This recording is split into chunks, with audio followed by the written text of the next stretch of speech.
Mga kababayan, ang pambansang bayani ng Pilipinas, Dr. Jose Rizal.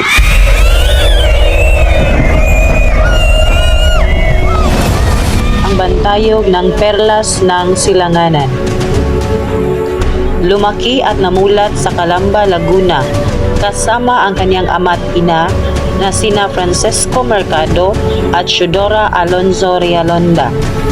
Nag-aaral siya ng maraming kurso at kabilang nito ang larangan sa medisina upang mapagamot ang kanyang bulag na ina. Ngunit, hindi niya napagtanto na pati ang kanyang mga kababayan ay pinagkaitan ng mga karapatan at inalipin sa sariling bayan.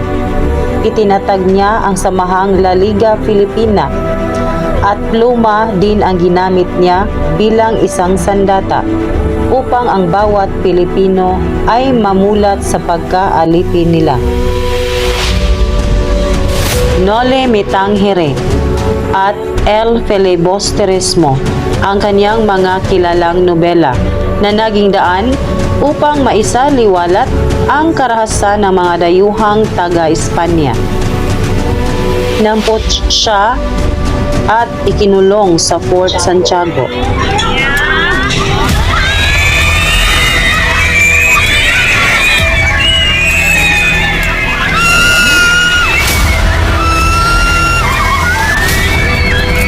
Pinatapon siya sa dapitan dahil sa kanyang isiniwalat. Doon nahatulan ng kamatayan dahil sa pagsisimula ng rebelyon laban sa mga Kastila. Kanyang nalalabing oras, sumulat siya ng kanyang huling akda na Mi Ultimo Adios upang ihabilin ang damdaming makabayan sa mga sumusunod na henerasyon. Mga kabataan, kayo ang pag-asa ng bayan.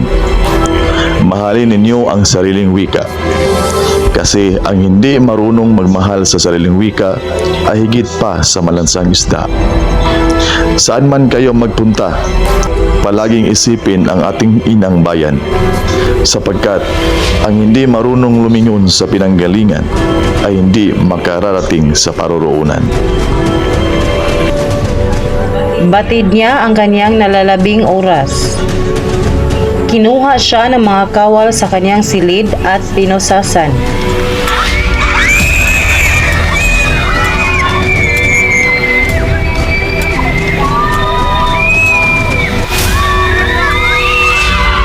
Dinala siya sa bagong bayan kung saan gagawin ang kanyang eksekusyon.